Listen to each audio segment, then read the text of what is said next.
आरजू शहर की जानी मानी गायनोकोलॉजिस्ट थी और उसका पति साकेत बाल रोग विशेषज्ञ था। दोनों अपनी जिंदगी में सफलता की सीढ़ियां चढ़ने की कोशिश कर रहे थे। अभी 3 महीने पहले ही उनकी शादी हुई थी। दोनों की कोई सरकारी नौकरी नहीं थी और दोनों घर पर ही प्राइवेट प्रैक्टिस करते थे।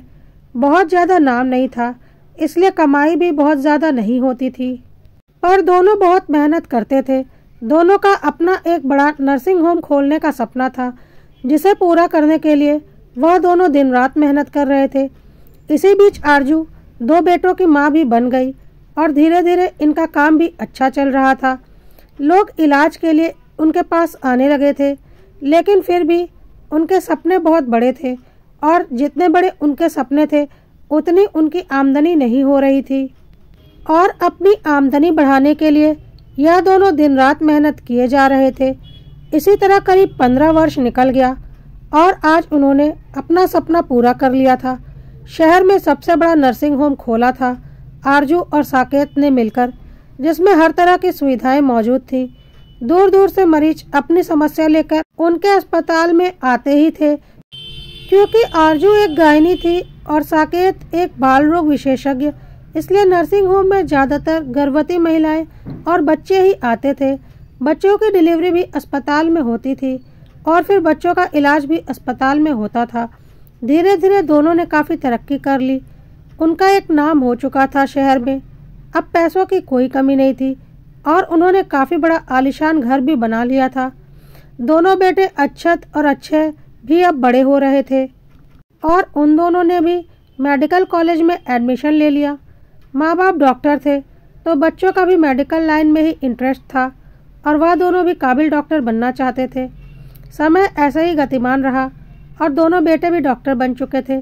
अक्षत हृदय रोग विशेषज्ञ था और अक्षय हड्डियों का डॉक्टर बन गया था। अब घर में कुल 4 डॉक्टर हो गए थे। आरजू और साकेत बहुत खुश थे क्योंकि उनका नर्सिंग होम शहर का सबसे बड़ा नर्सिंग होम था। अब उसमें उनके खुद के दोनों बेटे भी अपनी प्रैक्टिस करते और उन्हें आरजू और साकेत की तरह दिन रात कड़ी मेहनत नहीं करनी पड़ती, क्योंकि आरजू और साकेत ने दिन रात कड़ी मेहनत करके उनके लिए एक अच्छा खासा बैकअप तैयार कर दिया था। समय के साथ उनके दोनों बेटे अक्षय और अक्षत का विवाह भी हो गया। दोनों ने अपने अपने साथ पढ़ने वाली निधि और रंजना से शादी की थी। निधि और रंजना भी गायनी थी, मतलब पूरा परिवार डॉक्टर का परिवार बन चुका था और अस्पताल को 4 नए डॉक्टर मिल गए थे। सब बहुत खुश थे।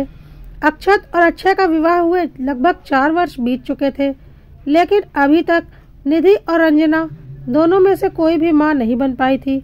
अब आरजू और साकेत को लग रहा था कि निधि और रंजना को फैमिली प्लानिंग शुरू करनी चाहिए और अपना परिवार आगे बढ़ाना चाहिए। इस बारे में एक दिन आरजू और साकेत ने अपने दोनों बेटे बहुओं से बात की। दोनों बेटे बहुओं का यही जवाब था कि हाँ पापा मम्मी, हम तो इस बारे में सोच ही रहे थे और अब हमने कोशिश करनी भी शुरू कर दी है। जल्दी आप लोगों को आपकी अगली पीढ़ी मिल जाएगी। और सब बहुत खुश हो गए। लेकिन 2-3 महीने बीत जाने के बाद भी निधि और रंजना दोनों में से कोई भी कंसीव नहीं कर पा रही थी, जबकि दोनों खुद गायनोकोलॉजिस्ट थे और उन्होंने अपना सारा चेकअप भी कर रखा था। सब कुछ नॉर्मल था।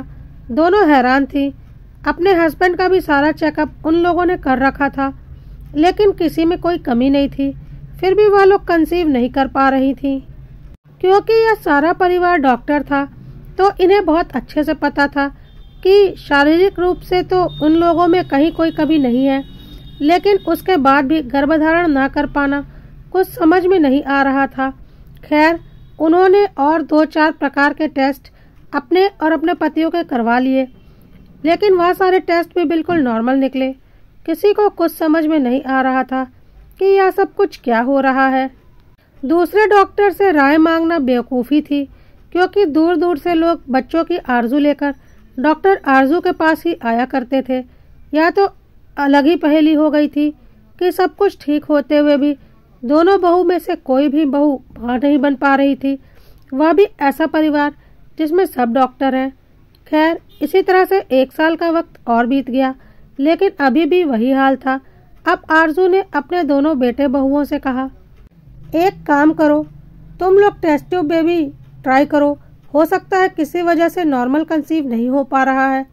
अब निधि और अंजना ने भी यही सोचा और उन्होंने टेस्ट ट्यूब बेबी का प्रोसीजर करवाया, वह भी अपने ही अस्पताल में, बिल्कुल सही तरीके से, अच्छे डॉक्टर से। खुद भी आरजू अपने देखरेख में सब कुछ कर रही थी, लेकिन यह प्रोसीजर भी 2-3 बार फेल हो गया और अब कोई चांस नहीं रह गया था रंजना और निधि के कंसीव करने का। आरजू ने ना जाने कितनी औरतों को टेस्ट ट्यूब बेबी के जरिए प्रेग्नेंट किया था, लेकिन अपनी ही बहुओं पर वह फेल हो रही थी, जबकि बहुएं खुद भी डॉक्टर थीं और हर बात का पूरा ख्याल रख रही थीं। यह तो एक अबूझी पहेली बन गई थी कि किसी भी तरह से रंजना और निधि कंसीव ही नहीं कर पा रही थी, कोई शारीरिक कमी ना होने के बावजूद भी। इंसान कितना भी पढ़ा लिखा हो, कितना भी अमीर हो, जब हर तरह से हार जाता है तो उसे एक ही दर याद आती है, भगवान की दर। और आरजू और साकेत अपने दोनों बेटे बहुओं को लेकर ईश्वर के दरबार में पहुंचे और वहां माता रानी के चरणों पर सिर रखकर माता रानी से विनती की कि उनके घर में माता रानी खुशियां भर दे और उनकी बहुएं माँ बन जाएं। पता नहीं किस वजह से उनकी दोनों बहुएं माँ नहीं बन पा रही। आरजू और साकेत ने अपनी तरफ से बहुत तरह की मन्नतें मांगी, लेकिन माता रानी ने भी आरजू और साकेत की मन्नत नहीं सुनी। वह लोग जैसे ही माता रानी की मूर्ति को प्रणाम करके थोड़ा पीछे को हटे, उनका चढ़ाया हुआ प्रसाद सीधा नीचे गिर गया और पूरी तरह से बिखर गया। पंडित जी ने बोला, यह तो अपशगुन हो गया, यह बहुत ही सिद्ध मंदिर है और इस तरह से प्रसाद का गिरना यही संकेत करता है कि माता रानी को आपकी मन्नत मंजूर नहीं है और माता रानी ने आपकी प्रार्थना अस्वीकार कर दी है। अब एक आखिरी रास्ता बचा, सैरोगेसी का। आरजू और साकेत ने सोच लिया था कि अब वह लोग सैरोगेसी के जरिए अक्षय अक्षत की संतान को इस धरती पर लाएंगे।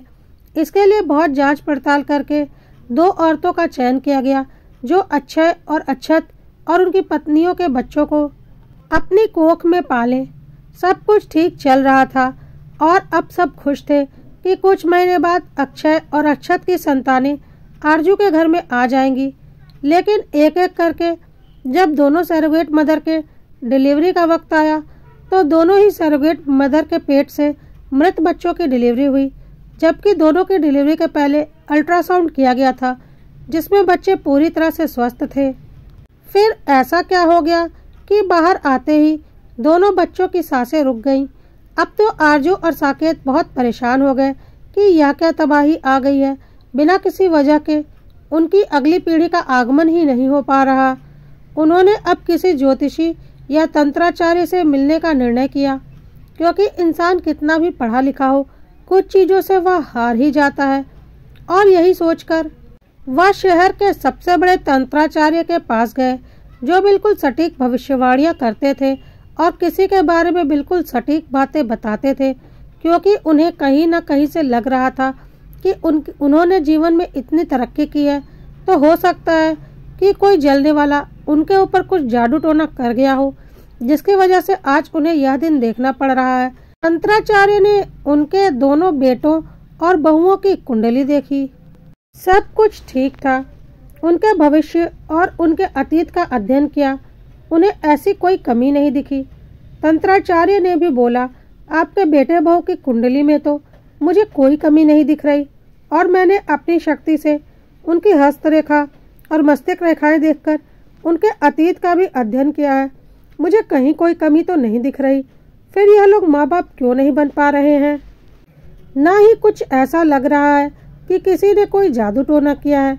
अब तंत्राचार्य ने आरजू और साकेत से बातचीत करनी शुरू की और उनके अतीत का अध्ययन किया, और तंत्राचार्य जी को समझते देर नहीं लगी कि उनकी अगली पीढ़ी उनके खुद की वजह से इस धरती पर नहीं आ पा रही। तंत्राचार्य जी ने साफ बोल दिया, ना तुम्हारे बेटे बहुओं की औलाद हुई है और ना कभी होगी, और इसके लिए तुम्हारे बेटे बहू दोषी नहीं हैं, बल्कि तुम दोनों दोषी हो और तुम लोगों के कर्मों का फल वह लोग भुगत रहे हैं। यह सुनकर आरजू और साकेत हैरान हो गए और बोले, हमने ऐसे कौन से काम कर दिए कि ईश्वर हमें इतनी बड़ी सजा दे रहे हैं? तंत्राचार्य जी ने बोला, क्या यह बताना पड़ेगा कि तुमने कौन से काम किए हैं। तुम अपने कर्म अपने बेटे बहुओं से छुपाओ, दुनिया से छुपाओ, लेकिन मुझसे नहीं छुपा सकते और ना ही ईश्वर से। ईश्वर को तुम्हारे कर्म अच्छे से पता है, जिसकी सजा उन्होंने तुम्हें दी है कि तुम्हारा वंश अब तुम्हारी संतानों के बाद खत्म हो जाएगा। क्या करोगी इतनी धन दौलत का, जिसे भोगने वाला कोई रहेगा ही नहीं। आरजू और साकेत हैरान हो गए थे कि यह तंत्राचार्य जी क्या बोल रहे हैं। अक्षय, अक्षत और निधि और रंजना भी हैरान थे कि यह कैसी बातें कर रहे हैं। मम्मी पापा ने ऐसे कौन से काम कर दिए कि हम लोग माँ बाप नहीं बन पा रहे हैं। तंत्राचार्य जी ने आगे बोला, सुनना चाहते हो अपने कर्म, जो तुम्हें ठीक से पता है, लेकिन फिर भी आज दोबारा सुन लो, क्योंकि तुमने तो इतने पाप किए हैं कि शायद कुछ चीज़ें तुम भूल भी गए होगे, लेकिन समय कभी कुछ नहीं भूलता। तंत्राचार्य जी ने बोलना शुरू किया, तुम दोनों के विवाह के बाद तुम दोनों के पैसों की भूख ने तुम दोनों से बहुत तरह के कर्म करवाए हैं, ताकि ज़्यादा से ज़्यादा पैसा कमा करके तुम अपना एक बड़ा नर्सिंग होम खोल सको। तंत्राचार्य ने आरजू की ओर देखते हुए बोला, क्यों, तुम भ्रूण जांच करके कन्या भ्रूण हत्या करने का काम नहीं करती थी? और साकेत की तरफ देखते हुए बोला, और इस काम को करवाने के लिए तुमने आरजू के ऊपर जोर डाला था ना। साकेत और आरजू हैरान हो गए, साथ ही उनके दोनों बेटे बहू भी। उन्होंने बोला, यह आप क्या कह रहे हैं आचार्य जी? हमारे मम्मी पापा ऐसा कोई काम नहीं करते। हम खुद उस नर्सिंग होम में काम करते हैं और वहाँ हमारे नर्सिंग होम में ऐसा कोई काम नहीं होता। तंत्राचार्य ने बोला, आज नहीं होता, लेकिन आज से कुछ साल पहले तक बहुत ज़्यादा होता था, और नर्सिंग होम बनने के पहले भी। आरजू और साकेत जब अपने घर पर प्रैक्टिस करते थे तब भी वह यह काम करते थे। आरजू और साकेत ने स्वीकार कर लिया कि पैसा कमाने की धुन ने उन्हें इतना पागल कर दिया था कि वह गर्भवती की जांच करके बता देते थे कि गर्भ में लड़की है या लड़का, और फिर लड़की होने पर उसका अबॉर्शन भी कर देते थे। इस काम को करने के लिए उन्हें बहुत पैसे मिलते थे, और इसी तरह से पैसे कमाकर उन्होंने इतना बड़ा नर्सिंग होम तैयार किया था। और नर्सिंग होम तैयार होने के बाद भी काफ़ी सालों तक वह यह काम करते रहे थे, क्योंकि इससे बहुत ज़्यादा आमदनी होती थी। लेकिन पिछले कुछ सालों से सरकार ने बहुत कड़े कदम उठाए थे इस तरह का कार्य करने वाले डॉक्टरों पर। इसलिए आरजू और साकेत ने पिछले कुछ सालों से यह सब कुछ छोड़ दिया था। इसलिए उनके दोनों बेटे बहू को इस बारे में कुछ भी पता नहीं था। आरजू और साकेत ने कहा, लेकिन इससे क्या, हमने किसी की मर्जी के खिलाफ कुछ भी नहीं किया है। अगर किसी का अबॉर्शन किया भी है तो माँ की खुद की मर्जी या उसके पति या उसके घर वालों की मर्जी से किया है, तो उसका दोष हमें क्यों लगेगा? तंत्राचार्य जी ने कहा, बिल्कुल दोष उन्हें लगेगा, लेकिन रास्ता तो तुमने ही दिखाया ना, अंजाम तक भी तुमने पहुंचाया, हर जगह तुमने साथ दिया। तुम्हारे बिना यह संभव नहीं था, तो कैसे सारा दोष सिर्फ उन्हें लगेगा? तुम्हारे पास तो गिनती भी नहीं होगी कि तुमने कितनी कन्याओं को जन्म लेने से पहले ही मौत के घाट उतार दिया। मुझे साफ दिख रहा है तुम्हें किसका श्राप लगा है। कुछ माँओं की तो खुद की मर्जी होती थी कि हमारे घर में पल रही कन्या का अबॉर्शन करवा दें, लेकिन कुछ ऐसी माँ भी थी जिन्हें परिवार के दबाव में यह सब कुछ करवाना पड़ रहा था। मुझे साफ दिख रहा है एक महिला का चेहरा जो 6 माह की गर्भवती थी, और उसकी डिलीवरी करवाकर तुम लोगों ने उसकी कन्या की हत्या की थी, और यह उसी का श्राप था जो आज तुम लोगों को लगा है। अब आरजू और साकेत को सब कुछ साफ साफ नजर आ गया। उनके सामने सोनी नाम की महिला का चेहरा आ गया। काफी साल पहले उनके पास सोनी नाम की एक महिला गर्भ जांच के लिए अपने पति और सास के साथ आई थी, और उसके गर्भ में बेटी थी। सोनी ने बहुत हाथ पैर जोड़े थे और आरजू से बोला था कि वह ना बताए कि उसके गर्भ में बेटी है, और आरजू को उसके ऊपर दया आ गई थी। आरजू ने नहीं बताया था कि उसके गर्भ में बेटी है, लेकिन जब वह गर्भ 6 माह का हो गया था तो उसके सास और पति दोबारा जब आरजू के पास आए थे तो आरजू ने चेकअप किया था। बातचीत में अचानक ही सास ने बोला था, यह तो अच्छा हुआ मैडम जी कि आपने बता दिया था कि गर्भ में बेटा है, नहीं तो एक और बेटी इसने पैदा कर दी होती। आप जैसे डॉक्टरों की वजह से ही हम जैसे गरीब लोग फालतू में बेटियां पैदा करके परिवार बढ़ाने से बच जाते हैं। पहले से ही इसे 2-2 बेटियां हैं। यह सुनकर आरजू हैरान हो गई थी और उसे लगा था कि उस दिन तो सोनी के कहने पर उसने झूठ बोल दिया था, लेकिन जब डिलीवरी होगी तो सारी बातें खुल जाएगी और फिर यह लोग बहुत बवाल मचाएंगे। साथ ही इससे यह बात भी फैल जाएगी कि मैं गलत परिणाम भी बताती हूँ, इससे मेरे बिजनेस पर भी प्रभाव पड़ेगा। आरजू ने लालच में आकर उसके सास और पति को सारा सच बता दिया था, जिसे सुनकर वह जालिम सास और पति डॉक्टर आरजू और सोनी दोनों से बिल्कुल चिढ़ गए थे। उसके पति ने तो गुस्से में सोनी के ऊपर वही हाथ भी उठा दिया था और उसकी सास तो बिल्कुल अड़ गई थी कि आज का आज ही इसका अबॉर्शन करवाओ। आरजू ने बोला, अबॉर्शन नहीं हो सकता, गर्भ 6 माह का हो चुका है और पूरा विकसित है। लेकिन सोनी की सास अपनी बातों पर अड़ी रही कि हमें लड़की नहीं चाहिए। आरजू और साकेत ने आपस में निर्णय किया कि सोनी की नॉर्मल डिलीवरी करवा देते हैं। सोनी रो रही थी और आरजू से कह रही थी कि अगर आप 3 महीना और मुंह बंद कर लेती तो मेरी बेटी इस धरती पर आ जाती। आपने थोड़े से पैसों के लिए मेरी बेटी की जान खतरे में डाल दी। पता नहीं अब वह जन्म लेगी या नहीं, लेकिन आरजू और साकेत पैसों के इतने लालची थे कि उन्हें सही और गलत में फर्क पता नहीं चला था। और सोनी की सास और पति के कहने पर उन्होंने 6 महीने की गर्भवती सोनी की दवाई देकर नॉर्मल डिलीवरी करवा दी और उसके पेट से सही सलामत एक जिंदा बेटी का जन्म हुआ था, जो कि सही से विकसित नहीं हुई थी और बहुत कमजोर थी। शायद अगर आरजू और साकेत चाहते तो वह बच्ची बच जाती, क्योंकि 6 माह तो हो ही चुके थे और जिंदा बच्ची पेट से बाहर निकली थी। लेकिन आरजू और साकेत ने उस बच्ची को ऐसे ही छोड़ दिया और बच्ची ने अपनी माँ के सामने ही तड़प तड़प कर दम तोड़ दिया था। सोनी ने डॉक्टर आरजू से उस वक्त कहा था, आज आपने जो पाप किया है ना, आपकी औलाद उस पाप का कर चुकाएंगे। शायद सोनी का यही श्राप लग चुका था। डॉक्टर आरजू और साकेत के सामने आज एक एक दृश्य आ रहा था, किस तरह से वह 6 माह की बच्ची ने तड़प तड़प कर उनके सामने दम तोड़ा था और उसकी माँ बिलक बिलक कर रो रही थी।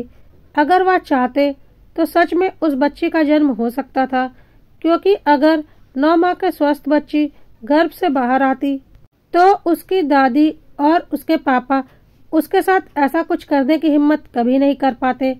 इतना बड़ा पाप कर गए थे आरजू और साकेत पैसों के लालच में, और इस काम को करने के लिए उन्होंने अच्छी खासी रकम ली थी सोनी की सास और पति से। लेकिन उन्होंने सपने में भी नहीं सोचा था कि उनके इस कर्म का फल उनकी संतानों को मिलेगा। आरजू और साकेत की आंखों में आंसू था। उन्होंने तंत्राचार्य जी से बोला, आचार्य जी, कोई तो उपाय होगा इस श्राप से मुक्ति का।